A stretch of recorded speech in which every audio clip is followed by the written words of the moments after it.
Herkese merhabalar. Filiz'in Mutfağı YouTube kanalıma hoş geldiniz. Bugün sizlere geçmek bilmeyen öksürük krizlerinize doğal ve etkili bir antibiyotik tarifim var. Öncelikle bir tane büyükçe soğan kullanıyoruz. Soğanın büyüklüğü çok önemli. Bir de şeklinin düzgün olması ve yuvarlak olması çok önemli. Şöyle bir şapka çıkartıyoruz baş kısmında. Diğer kısmını hiç ellemiyoruz arkadaşlar.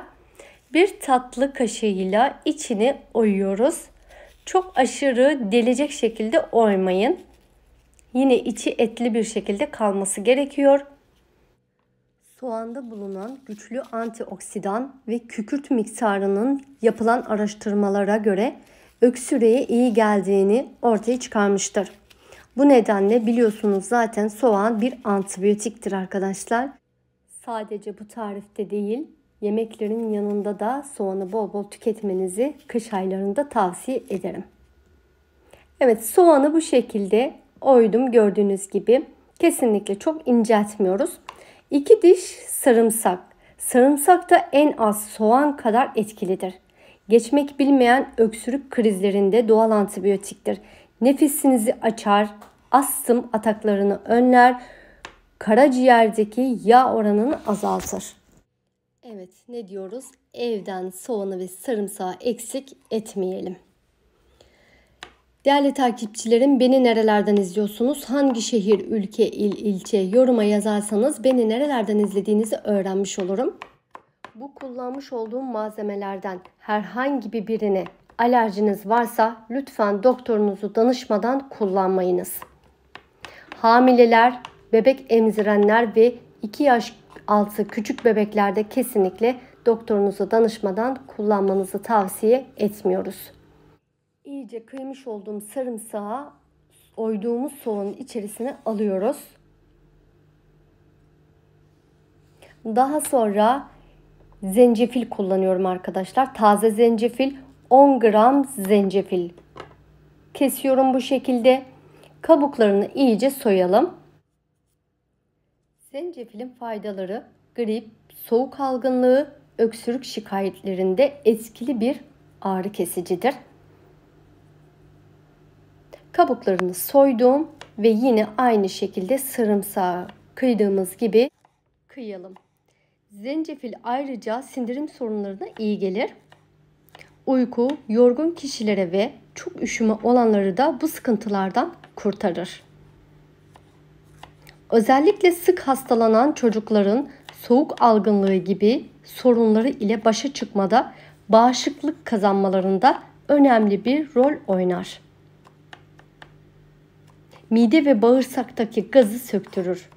Yani zencefilin de birçok faydaları var arkadaşlar.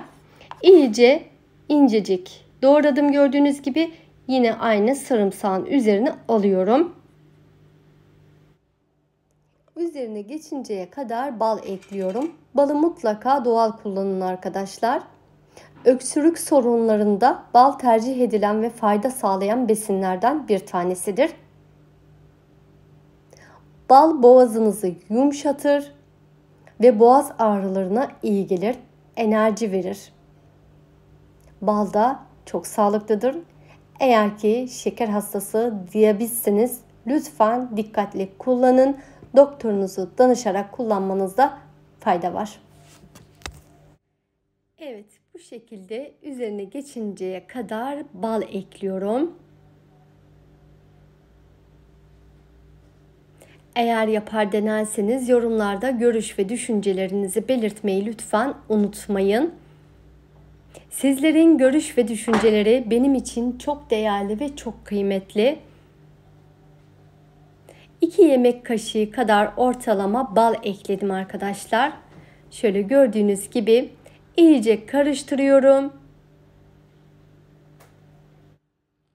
Mide sorunu olanlar da dikkatli kullanmalıdır. Kullanım şekli 12 saat bekleteceğiz. Üzeri kapatıp 12 saat bekleteceğiz. Yalnız 3-4 saatte de oluyor arkadaşlar. Soğan suyunu salıyor. Bunu da belirtmiş olayım. Çocuklarda günde 3 defa 1 tatlı kaşığı verebilirsiniz yemeklerden önce. Çocuklarda öncesinde alıştırma yapabilirsiniz. Sabah akşam yemeklerden önce verebilirsiniz. Bu şekilde kapağını kapatarak bekletelim. Mutlaka altına bir şey koymayı unutmayın. Bir tabak içerisinde bekletin. Belki suyu akabilir. Büyüklerde de aynı şekilde günde 3 defa yemeklerden önce aç karnına tüketebilirsiniz. İnşallah herkese şifa olsun. Umarım faydalı bir video olmuştur. Mutlaka serin bir yerde muhafaza etmeyi unutmayın. Zaten 2-3 günde bitirecektir. Yapıp deneyeceklere şifa olsun. Beni buraya kadar izlediğiniz için de çok teşekkür ederim. Bir sonraki tariflerde görüşmek üzere.